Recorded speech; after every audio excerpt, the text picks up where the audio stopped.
Assalamu alaikum wa rahmatullahi wa barakatuh, brothers and sisters. There's one thing that came to my mind which I want us to discuss today, and we'll attach this to the story of one of the Prophet of Allah subhanahu wa ta'ala. We have this ourselves in this life, we're busy with many things. Career is taking more time from us, family, the needs of our daily lives, and sometimes a lot of us we dwell more in the dunya and forget our akhirah. A lot of people say, oh, I want to memorize the Quran, on the learn to recite the Quran. I've had some students join our program here. They want to learn the Quran. They start well, but subhanAllah, adults, they couldn't make it even to the second week. They drop out of learning the Quran. My name is Imam Muhammad. I'm the founder and also director of Maaher Academy. So Allah subhanahu wa ta'ala gave us a blueprint of a prophet of Allah subhanahu wa ta'ala, Dāwūd alayhis-Salaam. In the Quran, Allah described him as awwab, someone that returned to Allah subhanahu wa ta'ala. And we all might have heard of Prophet Dāwūd alayhi-Salaam. Allah gave him so much wealth. Allah gave him mulk, kingdom. Everything that you might want to have in this dunya, he has everything. And this didn't even stop with him. Allah extended these bounties to his child, Sulaiman alayhi-Salaam. How did Dāwūd alayhi-Salaam live his life with the luxury that he has, with the kingdom and everything, but at the same time Allah described him. Allah said, وَإِنَّ لَهُ عِنْدَنَا لَزُلْفَى وَحُسْنَ مَآبٍ, that Dāwūd alayhi salatu salam will be among those who will be the closest to us in Jannah, and he will be having a good home that he will return to, which is Jannah. Brothers and sisters, people will say these are prophets and messengers. Yes, Allah told us the stories of these people in the Quran, not for us to just know about them, but for us to look into their life and see what they did different, so that we can emulate them and live a good life. I know we pursue a lot of this in this dunya, including myself, including yourself, your kids. But brothers and sisters, when we have a lot of responsibilities on us, that's not the time for us to now get far away from Allah subhanahu wa ta'ala, because if you do that, Allah subhanahu wa ta'ala will increase the burden of this dunya on us. But the more we have responsibilities and get closer to Allah subhanahu wa ta'ala, the easier the burden of this dunya will be on us. Brothers and sisters, we need to be strong in our worship. We need to be strong in our connection. We need to be strong in our determination for this dunya as well. But the determination for akhirah should supersede. But how do we do this? People will say we need to work and eat. You will not live this dunya forever, right? And your rizq has been destined. Either you work hard or not work hard, the miqdar, quantity of your rizq is already predestined, and you will have it, either you like it or not. But one thing Allah described Dāwūd alayhi salatu salam, Allah said, أعوذ بالله من الشيطان الرجيم اصبر على ما يقولون واذكر عبدنا داود ذا الأيد إنه أواب. Allah described Dāwūd alayhi salatu salam. Allah was telling the Rasul sallallahu alaihi wasallam to be patient to what the people of the kuffar were saying to him. And Allah reminded him of Dāwūd alayhi salatu salam. He was going through a tough time with the Meccans and the people who are denouncing Iman and hurting him. But to console him, to give him some understanding of what has happened to those before him, Allah brought the story of Dāwūd to quench his thirst for people to believe in Allah subhanahu wa ta'ala, to calm his nerve and to make him not worry too much. So if Allah subhanahu wa ta'ala gave this amazing story of Prophet Dāwūd alayhi salam to the Rasul sallallahu alaihi wasallam, why will this not benefit us in this dunya as well? So because we need to think ourselves as people that will take the Rasul sallallahu alaihi wasallam as a role model, and Allah subhanahu wa ta'ala has commanded Rasul sallam to take Ibrahim alayhi salam and many of the prophets as role models as well. Imagine that. So the Prophet Allah subhanahu wa ta'ala, they are brothers. They could be from different parents, but these are brothers who Allah has sent to humanity to save humanity from struggle, to save us from destruction to success. And this is why when you don't understand the meaning of the Quran, your life becomes miserable. When you don't get closer to the Quran, you will do and thinking that you want to get there until you get to where you think you want to get to, but you feel like, oh, there's still more steps to take. But when you have Allah in everything that you do, you will achieve success than you've ever thought of. And if you didn't achieve something, it doesn't bother you. This is not the end of it. You will meet Allah subhanahu wa ta'ala and enjoy him better than you have in this dunya. So between your work and your wealth and your salah and your kids and the family, sometimes it's overwhelming. And sometimes the shaitan make us to forget Allah subhanahu wa ta'ala, and people indulge more in dunya, and their problems becomes more and more. So we need to understand this and understand the principle Allah described Dāwūd alayhis-Salaam with, that innahu awwab. He is a servant of Allah subhanahu wa ta'ala that is often returning to Allah subhanahu wa ta'ala. Allah told us that inna sakharna al-jibala ma'ah yusabbihna bil-'ashiyyi wal-ishraq. The mountains, when Dāwūd is doing tasbih, they do tasbih with him. And the birds, وَالطَّيْرَ مَحْشُورَةً كُلٌّ لَهُ أَوَّابٌ. The flock of birds in the sky, they hear the tasbih of Dāwūd alayhi salam. They also sing and praise Allah together with him. Allah said, وَشَدَدْنَا مُلْكَهُ وَآتَيْنَاهُ الْحِكْمَةَ وَفَصْلَ الْخِطَابِ. Allah said we strengthened his kingdom. He was a king. And Allah said we gave him wisdom. He has everything that you might think of yourself want to have in his dunya. But how did Dāwūd alayhi salam does? That's what Allah subhanahu wa ta'ala told us the story of what happened between him and two brothers. There are two brothers who came to meet Dāwūd alayhi salam. Allah told us that فَفَزِّعَ مِنْهُمْ. So that day Dāwūd alayhi salam, as previously told people not to come to his sanctuary where he worshiped Allah subhanahu wa ta'ala. But these two brothers, they were unaware of this announcement, and they came to meet him as a surprise. He was so shocked. And they told him, La takhaf, do not fear, O Prophet of Allah subhanahu wa ta'ala. And they described what happened, what brought them to come to him. They have a dispute among themselves. And what mistake did Dāwūd alayhi salam did? Allah described how he made a mistake. That he heard from one of the brother, the one that has one sheep, was telling Dāwūd that his own brother that has 99 sheep wants him, that has one, to give him back the one that he has to make his own 100, and he's not going to have anything.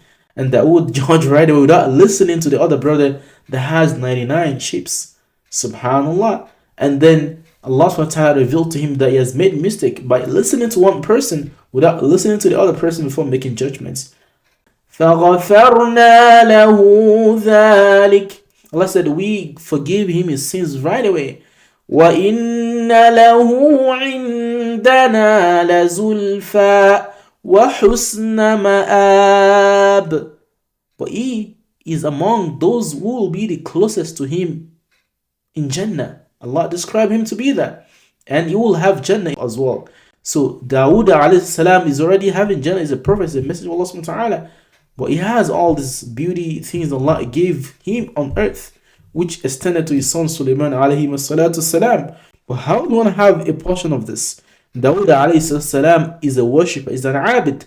He worshipped Allah subhanahu wa ta'ala. The Salam described to us how he fasts a day and breaks a day. Subhanallah. Being a king, has all the wealth, feed the people, has the responsibility of a city, of a nation on his shoulders. But despite the fact he was so humble, and he often returned to Allah subhanahu wa ta'ala in sujood, in tasbih, subhanallah. So meaning you can be busy at the same time being so devoted to Allah subhanahu wa ta'ala. How do you do that? One of the ways we need to do that, and this is taking me to the lessons that we need to learn from the stories of the life of Prophet Dāwūd alayhi salatu salam.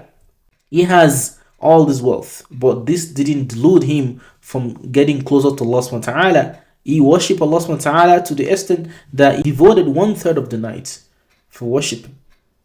He was a devoted servant of Allah subhanahu wa ta'ala and a king. All this can be part of what we can use to make sure that as we get busy, we always returning to Allah subhanahu wa ta'ala.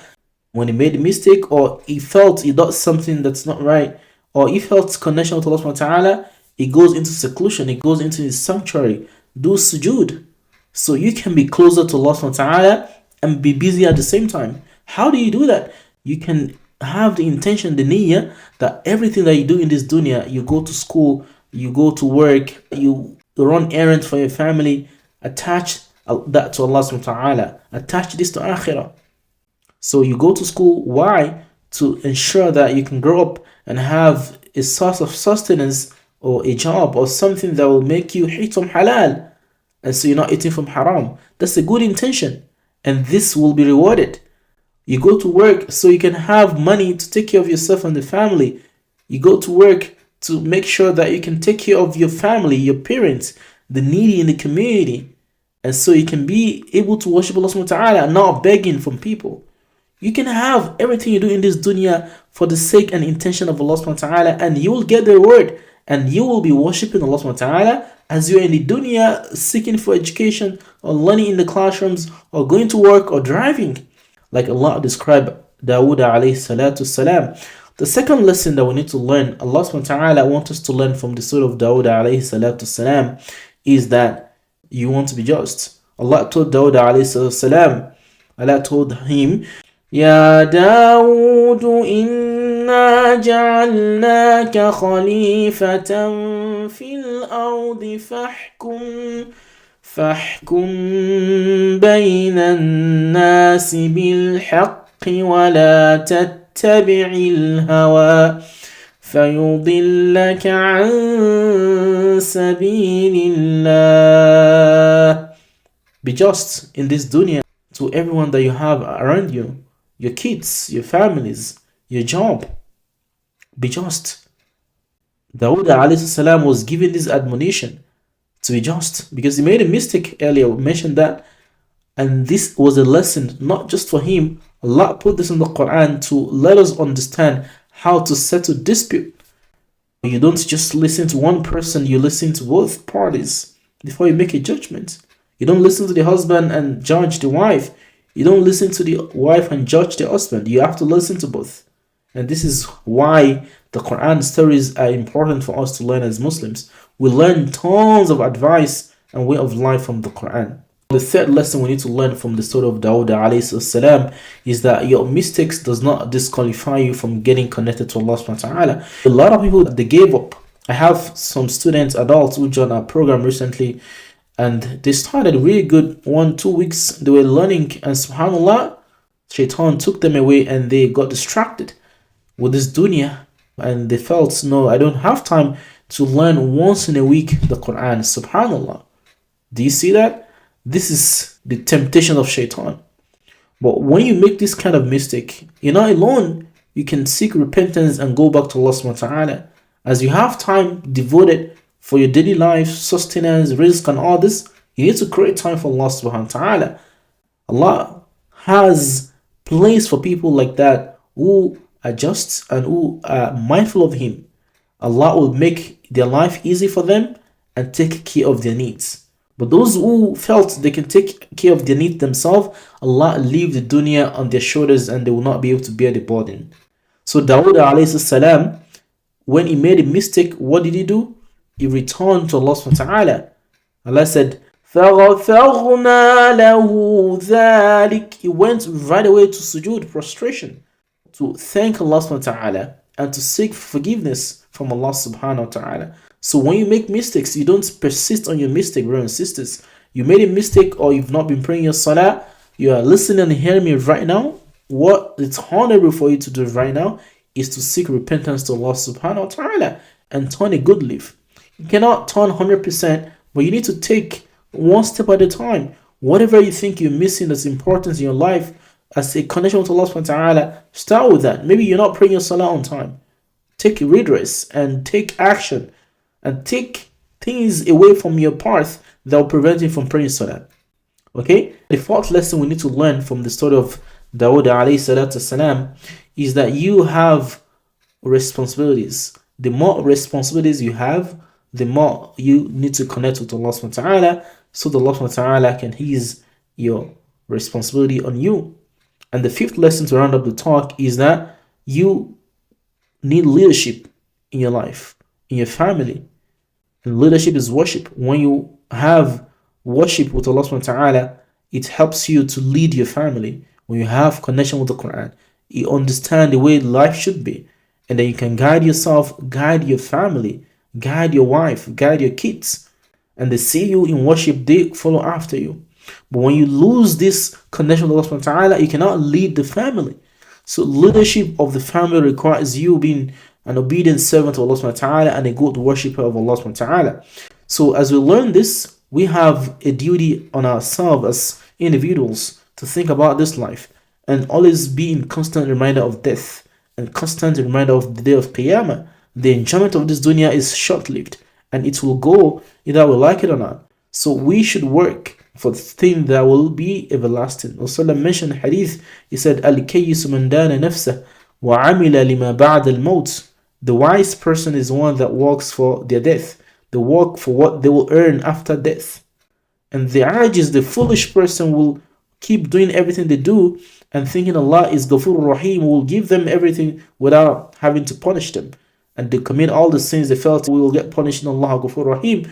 Wa inna Allah shadidul iqab.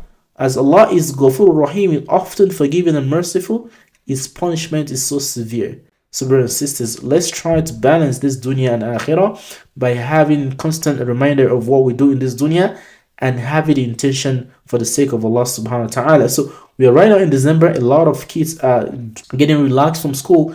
And if your child right now is behind in learning the Qur'an, it is time of the year for you to get started and have them set up for that strong connection with Allah subhanahu wa ta'ala, so they can have steady character, they can have good behavior, so they can be well grounded in their love for Islam and the Quran and Allah subhanahu wa ta'ala. There's a link below this video in the description that shows how we help students learn to read in just 4 months. So if you're really a parent that want this for your child, maybe your child has been learning for many years or they've not been connecting with the Quran as you want them to be, here's the time for you to reactivate that mindset and reactivate the intention for them for the sake of Allah subhanahu wa ta'ala. So you need to start from yourself first and also transfer this commitment to your kids as well, inshallah. There's a link below this video. Watch and see how we help students learn to be able to read Quran fluently with tajweed in just 4 months. That way your child can start building the connection, building that groundwork for success in their dunya and for akhirah. Subhanakallahumma hamdika wa nashhadu an la ilaha illa ant wa nastaghfiruka wa natubu ilayk. Assalamu alaikum wa rahmatullahi wa barakatuh.